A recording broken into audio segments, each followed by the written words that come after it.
Praise the Lord. இயேசுவுக்கே புகழ். மரியே வாழ்க.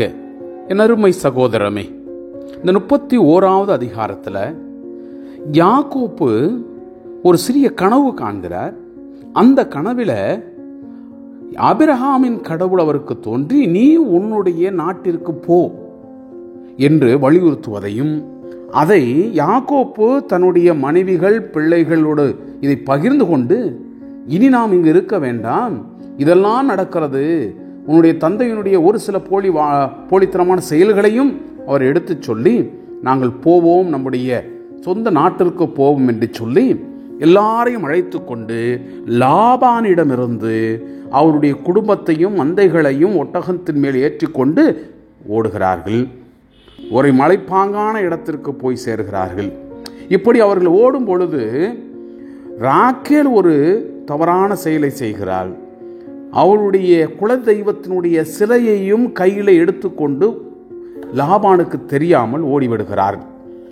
லாபானுக்கு கிட்டத்தட்ட 3 நாளுக்கு பிறகுதான் இந்த செய்தியானது காது கேட்டுகிறது. இது மாதிரி யாக்கோப்பு எல்லாத்தையும் கூட்டிக்கிட்டு ஓடி போயிட்டான் அப்படின்னு சொல்லி இவர்கள் அவர்களை துரத்தி பிடிக்க 7-8 நாட்கள் நடக்கிறார்கள். அதற்கு பிறகு அவர்கள் அந்த மலைப்பகுதியில் அவர்களை காண்கிறார்கள். கண்ட பிற்பாடு போவதற்கு முன்பாக, அவர்களை கண்டு சண்டையிடுவதற்கு முன்பாக, ஆபிரகாமின் கடவுள் லாபானுக்கு தோன்றி, இதோ யாக்கோப்பை நல்லதோ கெட்டதோ எது நடந்திருந்தாலும் எதையும் செய்யாதே, எதுவும் பேசாதே என்று அவர் வலியுறுத்துகிறார். இதை மனதில் கொண்டு லாபான் அங்கு சந்திப்பதையும், அந்த தருணத்தில் பார்த்தோமானால் யாக்கோப்பு ஒரு உண்மையான நல்ல அருமையான செய்தியை சொல்லுவார்.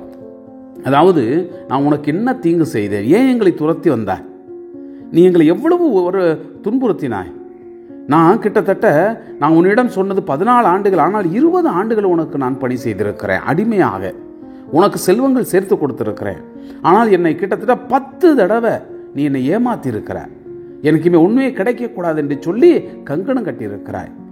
அப்படி இருக்க என் கடவுள் என் மீது ஆசி கொண்டதால் நான் இன்று இவ்வளவு செல்வத்தோடு பழகி பெறுகிறேன்.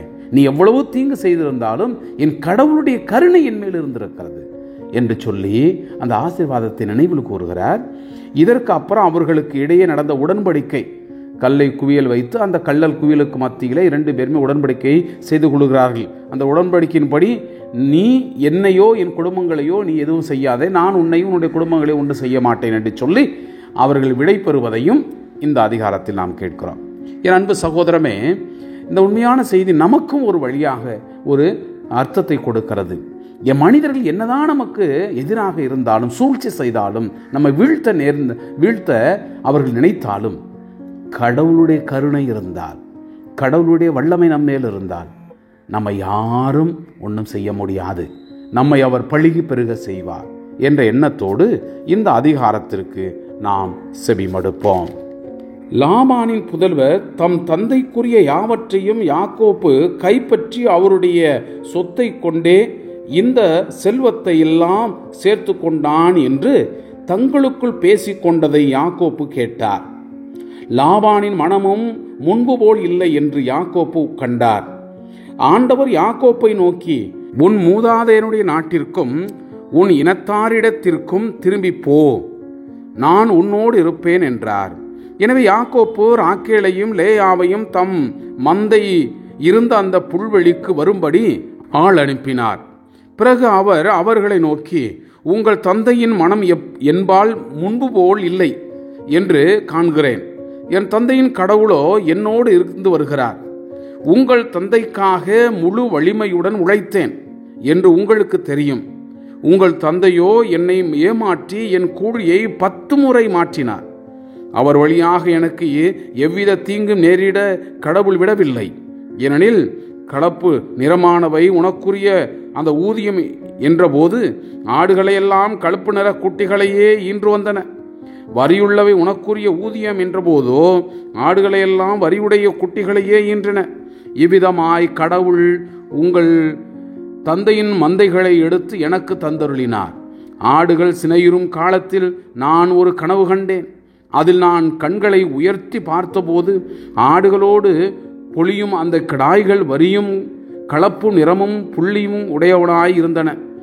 அக்கனவில் கடவுளுடைய தூதர் யாக்கோப்பு என்று என்னை அழைக்க, நான் இதோ அடியேன் என்றேன். அவர், உன் கண்களை உயர்த்தி கிடாய்கள் யாவும் வரியும் கலப்பு நிறமும் புள்ளியும் உடைய ஆடுகளுடன் பொழிவதை பார்.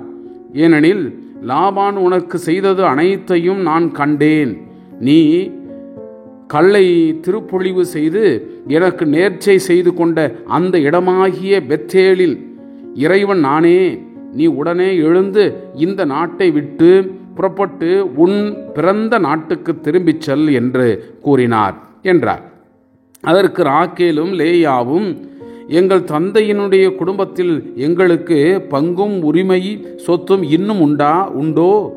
அவர் எங்களை அந்நிய பெண்ணைப் போல் விலைக்கு விற்று எங்களுக்காக வாங்கியதையும் முழுமையாக விழுங்கிவிடவில்லையா? ஆனால் செல்வத்தையெல்லாம் எங்கள் தந்தையிடமிருந்து கடவுள் பிடுங்கி நமக்கும் நம் பிள்ளைகளுக்கும் உரிமையாக்கினார். ஆகையால் கடவுள் உங்களுக்கு சொன்னதையெல்லாம் செய்யுங்கள் என்றனர். அப்போது யாக்கோப்பு தம் மக்களையும் மனைவியரையும் ஒட்டகங்கள் மேல் ஏற்றிக்கொண்டு புறப்பட்டு சென்றார். பதான் அராமில் ஈட்டிய செல்வம் அனைத்தையும் திரட்டி கொண்டு மந்தைகள் எல்லாவற்றையும் ஓட்டிக்கொண்டு கானான் நாட்டில் இருந்த தம் தந்தை ஈசாக்கை நோக்கி பயணமானார். லாபான் ஆடுகளுக்கு ரோமம் கத்தரிக்க போயிருந்த பொழுது ராக்கேல் தம் தந்தையினுடைய குலதெய்வ சிலைகளை திருடி கொண்டு விட்டார். மேலும் யாக்கோப்பு ஓடி போகிற செய்தியை அரமேயனான லாபானுக்கு தெரிவிக்காமல் ஏமாற்றிவிட்டார். ஆனால் தமக்கு சொந்தமான எல்லாவற்றையும் எடுத்துக்கொண்டு நதியை கடந்து கிளையாது மலை நாட்டை நோக்கி தப்பி ஓடினார். யாக்கோப்பு தப்பியோடிய செய்தி லாபானுக்கு 3ஆம் நாள் தெரிவிக்கப்பட்டது. உடனே அவன் தன் உறவினர்களை கூட்டிக் கொண்டு 7 நாட்களாக அவரை பின்தொடர்ந்து சென்று அவர் இருந்த கிளையாது மலைப்பகுதியை நெருங்கினான்.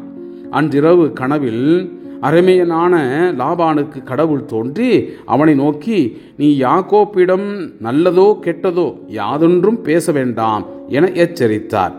லாபான் யாக்கோப்பை நெருங்கிய பொழுது யாக்கோப்பு கிளையாது மலைப்பகுதியில் கூடாரம் அடித்திருந்தார். மலைப்பகுதியில் லாபானும் அவன் உறவினரும் கூடாரம் அடித்து தங்கினர். அவன் யாக்கோப்பை நோக்கி, நீ இப்படி செய்யலாமா? என்னை ஏமாற்றி என் புதல்வியரை ஆழ்முனையில் பிடித்து கைதிகளைப் போல இட்டு செல்லலாமா? எனக்கு ஒன்றும் தெரிவிக்காமல் என்னை ஏமாற்றிவிட்டு ஏன் இரகசியமாய் ஓடி வந்தீர்? நான் மேலதாள வாத்தியங்களுடன் மகிழ்ச்சியாய் உங்களை வழி அனுப்பி வைத்திருப்பேனே. என் பேர பிள்ளைகளையும் புதல்வியரையும் நான் முத்தமிட விடாமல் செய்துவிட்டது ஏன்? நீர் முட்டாள்தனமாக நடந்து கொண்டீர். இப்போதோ உமக்கு தீங்கிழைக்க என்னால் முடியும். ஆனால் நேற்றிரவு உம் தந்தையின் கடவுள் என்னை நோக்கி, நீ யாக்கோப்பிடம் நல்லதோ கெட்டதோ யாதொன்றும் பேச வேண்டாம் என்று எச்சரித்தார். தந்தையின் வீட்டிற்கு திரும்பும் ஆவலினால் நீர் இவ்வாறு வந்துவிட்டீர். ஆனால் என் குலதெய்வம் சிலைகளை திருடிக் கொண்டது ஏன் என்றான். யாக்கோப்பு அவனுக்கு மறுமொழியாக, நீரும் புதல்வியரை வன்முறையில் என்னிடமிருந்து பிரித்து வைத்துக் கொள்வீர் என்று அஞ்சினேன். ஆனால் உம் குலதெய்வ சிலைகளை யாரேனும் திருடி வந்திருந்தால் அவன் உயிரோடு இருக்க வேண்டாம். உம்முடைய பொருள் ஏதாவது இங்கே என்னிடம் இருக்கின்றதா என்று நம் உறவினர் முன்னிலையில் பரிசோதித்து பார்த்து எடுத்துக்கொள்ளும் என்றார். அவற்றை ராக்கேல் திருடியிருந்தது யாக்கோப்புக்கு தெரியாது. அப்பொழுது லாபான் யாக்கோப்பின் கூடாரத்திலும் லேயாவின் கூடாரத்திலும் 2 வேலைக்காரிகள் கூடாரத்திலும் நுழைந்து தேடி பார்த்தும் ஒன்றையும் கண்டுபிடிக்கவில்லை. பின் அவன் லேயாவின் கூடாரத்தை விட்டு வெளியே வந்து ராக்கேலின் கூடாரத்திற்குள் நுழைந்தான். இதற்கிடையில் ராக்கேல் குலதெய்வ சிலைகளை எடுத்து தம் ஒட்டக செனத்தினுள் ஒளித்து வைத்து அதன் மேல் உட்கார்ந்து கொண்டார். லாபான் கூடாரமெங்கும் சோதித்து பார்த்தும் ஒன்றையும் கண்டுபிடிக்கவில்லை. அவர் தம் தந்தையை நோக்கி, என் தலைவராகிய முன்னிலையில் என்னால் நிற்க முடியவில்லை என்று சினம் கொள்ள வேண்டாம், ஏனெனில் நான் மாதவிளக்காயிருக்கிறேன் என்றார். எனவே அவர் எவ்வளவு தேடி பார்த்தும் குலதெய்வ சிலைகளை கண்டுபிடிக்க முடியவில்லை. அப்பொழுது யாக்கோப்பு சினமுற்று லாபானுடன் வாதிட்டு மறுமொழியாக கூறியது, நான் செய்த குற்றம் என்ன? நான் செய்த பாவம் என்ன? ஏன் இப்படி என்னை துரத்தி கொண்டு வருகிறீர்? என் உடைமைகளையெல்லாம் சோதித்து பார்க்கிறீரே. உன் வீட்டு பொருட்கள் ஏதேனும் கண்டுபிடித்தீரா? அப்படியானால் அதை என் உறவினர் முன்னிலையில் இங்கே வையும். இவர்களே உமக்கும் எனக்கும் இடையே தீர்ப்பு வழங்கட்டும். இதற்காகத்தானா நான் உம்மோடு இப்பொழுது 20 ஆண்டுகளாக இருந்தேன்? உம்முடைய செம்மறி ஆடுகளும் வெள்ளையாடுகளும் சினை அழியவில்லையே. உம்முடைய மந்தை கிடாய்களில் ஒன்றையும் நான் தின்னவில்லையே. கொடிய விலங்குகளால் அடிப்பட்டவைகளை நான் உம்மிடம் கொண்டு வரவில்லையே. மாறாக அவற்றிற்கு ஈடு செய்தேன். ஆனால் இரவிலோ பகலிலோ களவு போனவற்றிற்காக நீர் என் கையிலிருந்து ஈடு வாங்கி கொண்டீரே. பகலில் கொடும் வெயிலும் இரவில் கடும் குளிரும் என்னை வாட்டின. அதனால் என் கண்களுக்கு உறக்கமே இல்லை. இவ்விதமாய் நான் உமது வீட்டில் புதல்வருக்காக 14 ஆண்டுகளும் மந்தைகளுக்காக 6 ஆண்டுகளும் இந்த 20 ஆண்டுகள் உம்மிடம் வேலை செய்தேன். நீரோ என் ஊதியத்தை 10 முறை மாற்றினீர். ஆபிரகாமின் கடவுளும் ஈசாக்கின் அச்சமுமான என் தந்தையின் கடவுள் என்னோடு இருந்திராவிடில் உண்மையாகவே நீர் என்னை வெறுங்கையனாய் அனுப்பியிருப்பீர். ஆனால் கடவுள் என் துன்பத்தையும் கடின உழைப்பையும் கண்டு நேற்றிரவு உம்மை எச்சரித்திருக்கிறார் என்றார். அதற்கு மறுமொழியாக லாபான் யாக்கோப்பை நோக்கி, இப்புதல்வியர் என் புதல்வியர், இப்பிள்ளைகள் என் பிள்ளைகள், இம்மந்தை என் மந்தை. நீர் காண்பவை யாவும் என்னுடையவையே. இப்படி இருக்க என் புதல்வியருக்கோ அவர்கள் பெற்றெடுத்த பிள்ளைகளுக்கோ நான் இன்று என்ன செய்துவிடப் போகிறேன்? வாரும், நானும் நீரும் இப்பொழுது உடன்படிக்கை செய்து கொள்வோம். அது உமக்கு எனக்கும் இடையே சான்றாக இருக்கட்டும் என்றான். எனவே யாக்கோப்பு ஒரு கல்லை எடுத்து நினைவு தூணாக நிறுத்தினார். யாக்கோப்பு தம் உறவினரை நோக்கி, கற்கள் சேகரித்து கொண்டு வாருங்கள் என்றனர். அவர்களும் கற்களை கொண்டு வந்து ஒரு குவியல் எழுப்பி அக்குவியல் அருகே உணவருந்தினர். அதற்கு லாபான் எகர்ச கதுதா என்றும் யாக்கோப்பு கலையேது என்றும் பெயரிட்டனர்.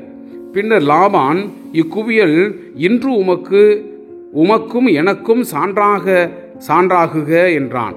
ஆகவே அதற்கு அவன் கலையேது என்று பெயரிட்டான். மீண்டும் அவன் நாம் ஒருவரை விட்டு பிரிந்து சென்ற பின்னும் ஆண்டவரே நம்மை கண்காணிப்பாராக என்று சொல்லி அதற்கு மிஸ்பா என்றும் பெயரிட்டான். மேலும் அவன், நீர் என் புதல்வியரை துன்புறுத்தினாலோ அவர்களை தவிர வேறு பெண்களை மணந்து கொண்டாலோ நம்மிடையே வேறு எவரும் இல்லையெனினும் உமக்கும் எனக்கும் இடையே கடவுளே காட்சி என்பதை நினைவில் கொள்ளும் என்றான். மீண்டும் லாபான் யாக்கோப்பை நோக்கி, இதோ இந்த குவியலை நினைவு தூணையும் பாரும். இவற்றை எனக்கும் உமக்கும் இடையே நிறுத்தி வைத்துள்ளேன். நான் இந்த குவியலை கடந்து வந்து உமக்கு தீங்கிழைக்க மாட்டேன் என்பதற்கும், நீர் இந்த குவியலையும் நினைவு தூணையும் கடந்து வந்து எனக்கு தீங்கிழைக்க மாட்டீர் என்பதற்கும் இந்த குவியல் சான்று, இந்த நினைவு தூண் சான்று. ஆபிரகாமின் கடவுள், ஆகோரின் கடவுள், அவர்களின் தந்தையின் கடவுள் நம்மிடையே நீதி வழங்குவாராக என்றான். பின்னர் யாக்கோப்பு ஈசாக்கின் அச்சம் என்ற தம் தந்தையினுடைய கடவுள் பெயரால் ஆணையிட்டு வாக்களித்தார். பின்பு அவர் மலையின் மேல் பழி செலுத்தி உணவு அருந்தும்படி தம் உறவினரை அழைத்தார். அவர்கள் உணவருந்திய பின் அன்றிரவு மலையிலேயே தங்கினார்கள்.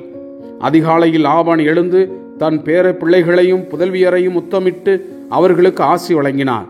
பின்னர் அவன் அவர்களை விட்டு பிரிந்து தன் இடத்திற்கு திரும்பி போனான். Praise the Lord. இயேசுவுக்கே புகழ். மரியே வாழ்க.